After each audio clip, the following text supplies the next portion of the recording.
Morning बच्चों। Good morning ma'am. देखो आज है ना, पहले आप ऐसे अनार पढ़े थे ना, ऐसे अनार, आ से आम, छोटी सी इमली पढ़े थे ना आप लोग। तो आज उनकी मात्राएं सिखाएंगे आपको, ठीक है ना।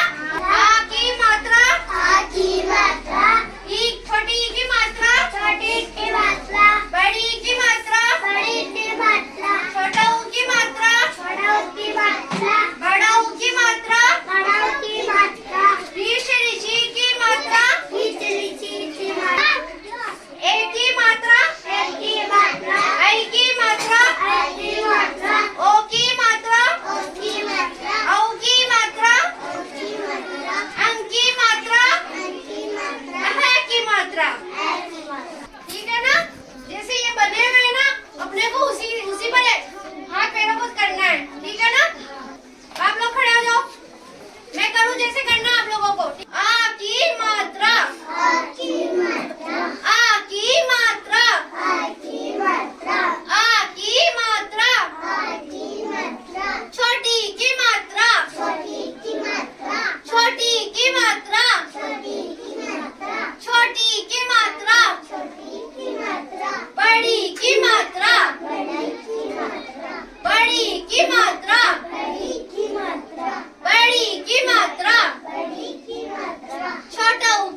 छोटी की मात्रा में क्या करते हैं? ऐसे। ऊ से उल्लू की मात्रा में कैसे करेंगे? छोटे ऊ से ऐसे, छोटे ऊ से बड़ा ऊ से ऐसे, ऐसे ऐसे करते हो ना, ऐसे। ओ से कैसे करते हो? आऊ से। मैं पूछूंगी ना, आप लोगों को बताना होगा, ठीक है? चलो आप खड़े हो रिया। छोटी सी इमली की मात्रा कैसे बताई थी मैंने? ठीक है, बताओ बच्चों, बताओ कैसे बताई थी मैंने? ऐसे। और बैठो, शाबाश।